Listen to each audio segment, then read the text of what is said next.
O abacateiro. Minha infância tem gosto de abacate.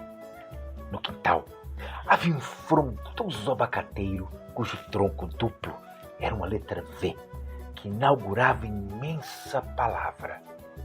A vida nascia ali. Os frutos abundantes da sazão despencavam do alto e nós, muitas vezes, nem tínhamos o trabalho de colhê-los. Quando o pé ficava carregadinho, meu pai tinha que amarrar os 2 troncos com arames e cordas para que suportassem o peso. Eu e meus irmãos, então, comíamos abacate quase todos os dias. Meu pai, certa vez, passou um domingo inteiro fazendo coquetel.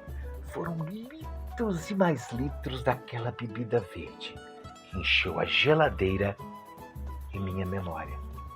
Eu os preferia amassados, com açúcar e suco de limão galego. O pé de limão galego foi outra árvore que durou muitos anos em nosso quintal. Comer abacate, para mim, é recordar a infância, é revisitar este quintal mágico que existe em minha memória. Trepar outra vez no abacateiro, sentindo o cheiro dos barbeiros esmagados na subida, o frescor da sombra gostosa, olhar o mundo de entre galhos e folhas. Olá, meus amigos e minhas amigas, quixotescos e quixotescas, sejam bem-vindos a mais um Diálogos Quixotescos. Estão curiosos para saber de quem este texto que eu iniciei hoje o nosso Diálogos Quixotescos? Pois bem, vamos juntos desvendar este ou esta autor ou autora de hoje? Bom, nasceu em Divinópolis, no São João de 1962, primeiro dia da lua minguante. Batizado com o mesmo nome do pai, como consta na certidão de nascimento, tirada apenas em outubro de 1963, sendo o 5º filho de uma família de 7, o 4º homem. Aprendeu a ler e escrever as primeiras palavras pelas delicadas mãos de Dona Esmeralda, na Escola Estadual Joaquim Nabuco. Segundo ele, cumpriu educação pela pedra. No caso, uma pedra preciosa. Teve em Dona Esmeralda uma grande incentivadora para a escrita. Leitor desde muito pequeno, passou pelos irmãos Grimm, gibis de Walt Disney, dentre outros. E por volta dos 15 anos, iniciou a leitura de uma obra que mudou sua vida como leitor. A Divina Comédia de Dante Alighieri. Livro este que ainda o acompanha. E vamos conhecer um poema. Vida curta ou pequena? Qual o sentido da vida? Muita gente quer saber, mas não encontra saída para conseguir responder. Pois disse um sábio inglês com acerto certa vez, refletindo sobre o tema, matutando no problema, que a vida pode ser curta, mas não pode ser pequena. É uma sutil diferença que o tal sábio assinala, sobre a qual peço licença para construir minha fala. Vida tacanha, amigo, é centrada no umbigo, de quem, com gana de hiena, só ama que armazena. E esquece que a vida é curta, mas não pode ser pequena. Quem transforma o seu viver em busca desenfreada, por grana, fama e poder, leva uma vida enganada. Cegado pela usura, esquece que a sepultura, última cama terrena, de todo ouro depena, quem deixou que a vida curta fosse uma vida pequena. Gregório de Matos Guerra, boca do inferno chamado, lembra que a vida na terra é um estado emprestado. Eu digo que a vida é grande quando a gente se expande para além do ego que algema e vive de forma plena, e assim, ainda que curta, a vida não é pequena. Meus amigos, leitor de crônicas, romances nordestinos, de Érico Veríssimo, Fernando Pessoa, que o encantou, e Drummond, que teve um papel importante na sua formação. Tornou-se frequentador assíduo da Biblioteca Pública Ataliba Lago, onde leu a prateleira de poesia brasileira. Isso mesmo, leu a prateleira de poesia brasileira. Mas quando chegou em Ferreira Goulart, Dentro da Noite Veloz, poema, ficou impactado. Decorou o poema que dá título ao livro e narra poeticamente a morte de Che Guevara. Daí, ele criou uma performance teatral. Nos anos de 1980, por causa da performance do poema de Goulart, participou da criação de um grupo, o Grupo Fera de Poesia e Teatro. Bom, vamos para mais um texto. Vamos aqui agora de Lei da Saudade. Devia haver uma lei para gente de toda idade. Bastava estalar o dedo quando tivesse vontade para ver aquela pessoa de quem está com saudade. Ou pelo menos sentir no vento o seu perfume, o som da voz numa brisa, sussurro em baixo volume. Nem que fosse só um pouquinho, como a luz de um vagalume. Esta lei eu vou criar, e haverá de ser suprema. Os seus artigos e itens serão versos de um poema, a ser lido no plenário por uma atriz de cinema. Eu vou criar essa lei e ela há de vigorar. Naquela tarde chuvosa, numa noite de luar, enquanto dentro do peito uma saudade durar. No país do coração, onde a saudade governa, essa lei há de obrigá-la a ser rainha mais terna, fazendo que dor alguma pareça ser dor eterna. O mensageiro da lei fica sendo um beija-flor. Passarinho é acostumado a dizer versos de amor. Enquanto existir saudade, esta lei fica em vigor. Bom, já casado e pai, descobre O Arco e a Líria de Otávio Paz, livro que leu e anotou exaustivamente. Bom, ali pôde entender melhor um pouco da história literária. Através dele visitou clássicos. Nos anos de 1980, escreveu muita poesia. Até ganhou um prêmio literário em Divinópolis com um corpo de jurados da pesada. Adão Ventura, Márcio Almeida, entre outros. Hoje, se considera ex-poeta. E foi lá nos anos 90, já divorciado, que se aproximou do teatro.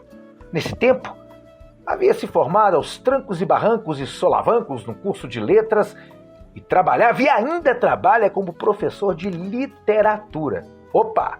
Isso aos 45 anos, se enveredou pela palhaçaria e contação de histórias.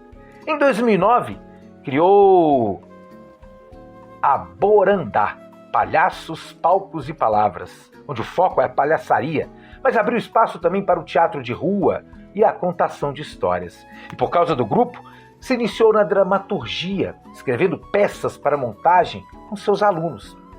Escreve em parceria Invasão Ratantã, uma sátira inspirada em Flautista de Hamelin.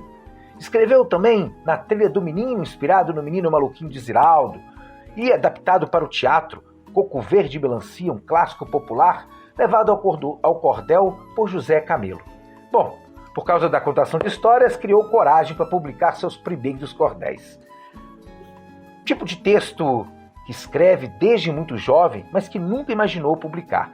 Em 2013, publicou seu primeiro livro, Aldebaran, que nasceu de uma experiência vivida numa oficina de palhaço. Em 2016, publicou Caixa de Haikais, reunindo 100 haikais publicados diariamente no Facebook, na página A Poesia de Cada Dia. Em 2018, publicou A Guerra do Macaco com a Onça, coletânea de 5 contos populares adaptados para o cordel. E para dar voz à produção de cordéis, criou um selo editorial, a Manuguita Edições. Bom, e vamos de mais texto deste que vou revelar já já de quem se trata. Era uma vez um homem muito triste chamado João. Há muitos anos o sorriso se apagara de seu rosto. Não tinha filhos, não tinha esposa, não tinha amigos, não tinha cão nem gato, nem samambaia ele tinha. João era um homem totalmente solitário. Quando andava pelas ruas ou ia a um lugar público, sempre ouvia alguém dizer baixinho: "Puxa, que homem triste!" E isso só fazia sua tristeza aumentar.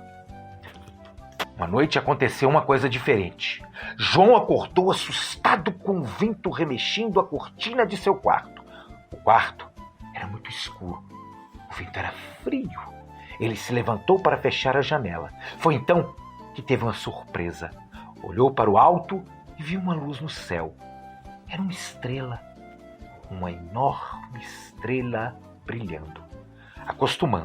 Acostumado a andar de cabeça baixa há anos, João não reparava as estrelas, mas aquela chamou sua atenção e parecia que ela brilhava só para ele.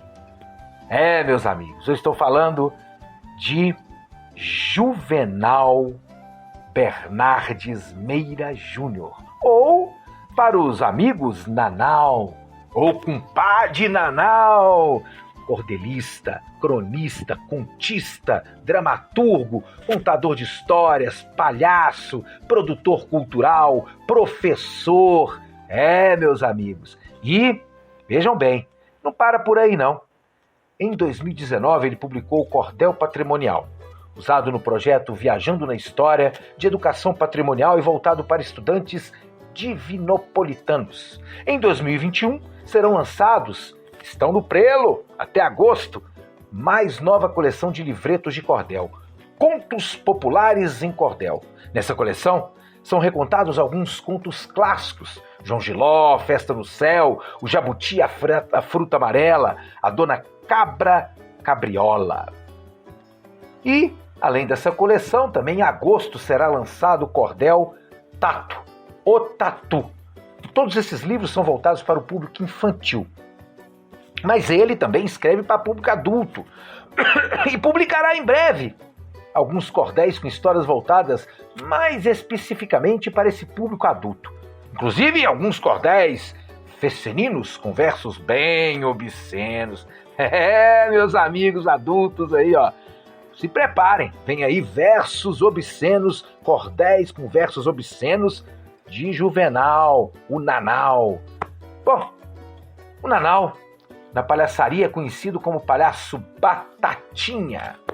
E, como contador de histórias, criou um projeto chamado A Hora do Conto na Escola, onde visitou mais de 60 escolas públicas de Divinópolis e distribuiu mais de 700 livros para alunos e professores. Criou diversos projetos de ocupação de praças, o Borandá na Praça, 5 anos ocupando a Praça Dom Cristiano em Divinópolis, com apresentações de palhaço e teatro. É isso. Nanau, ele que é a força da escrita, do cordel, do conto, da crônica, que vem do interior de Minas. Ele que é professor de literatura, produtor cultural, um grande cordelista e que merece ser conhecido e lido por todos e todas que admiram e gostam da literatura brasileira. Por isso, eu convoco a todos e todas vocês. Vamos ler os nossos autores nacionais. Vamos ler os nossos autores e autoras independentes. Viva a literatura brasileira, viva o cordel, a literatura e a cultura popular brasileira. Viva Juvenal Bernardes Meira Júnior. Viva Nanau. Um grande abraço a todos e todas e um grande abraço quixotesco.